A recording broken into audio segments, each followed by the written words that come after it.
This is Weekend Report. Thank you for staying with us. Now with news about a new sublineage of the Omicron variant. Health experts say there's no immediate cause for concern. New sublineages have been detected in the UK, Botswana and South Africa. The new Omicron variant has been less deadly than the Delta variant in the third wave, but health officials say new sublineages are part of the evolution of the virus. Ahmed Kaji takes a look.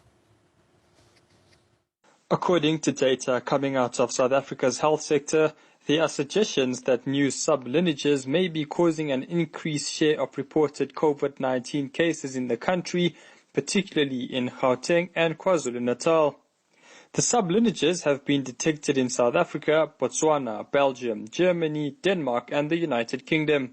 However, CEO at Higher Health, Professor Ramneek Ahluwalia, says these sublineages shouldn't be a cause for panic.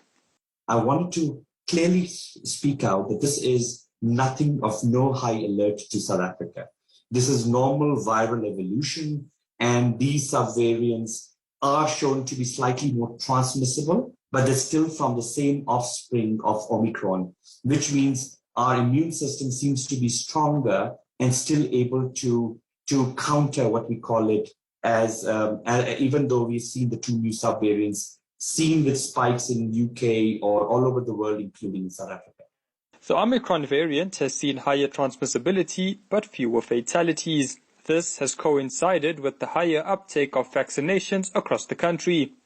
Ahluwalia says the virus attempts to surpass immunity by evolving and mutating.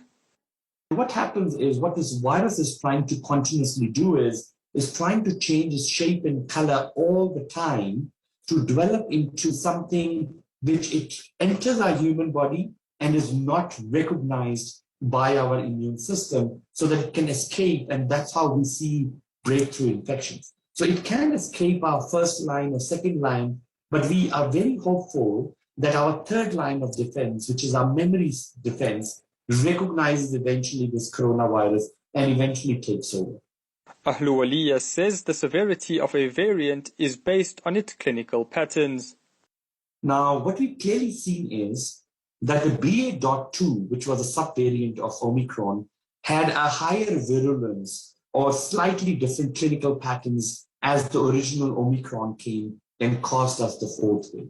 Similarly, we really saw that the Delta wave was the highest virulent wave that South Africa experienced, which means that variant clinical patterns were highly virulent comparative even to the Omicron. So clearly what we have to watch is that these subvariants or the new variant, which definitely is going to cause us the fifth wave, is going to be a variant which will show more clinical patterns or whether it will be more virulent. Ahluwalia says non-pharmaceutical interventions such as the wearing of masks and social distancing are still important. Even with the new sublineage, Ahluwalia welcomed the lifting of the state of disaster.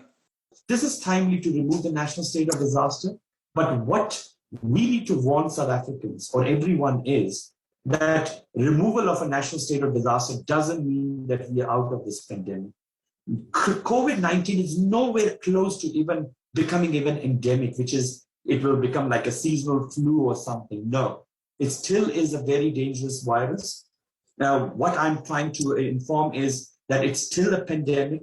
We do anticipate mutations. We do anticipate another wave coming in the winters, which means it still has the potential to take lives, human lives, still cause some severity of infections, but not comparative to what we saw in the first, second or third wave or the fourth wave. Ahluwalia urged South Africans to keep windows open, saying ventilation is one of the best ways to combat the coronavirus alongside vaccinations and other interventions. For Newzroom Africa on Channel 405, I'm Ahmed Kaji. So Paris marked the third anniversary of the fire that ravaged its beloved Notre Dame Cathedral.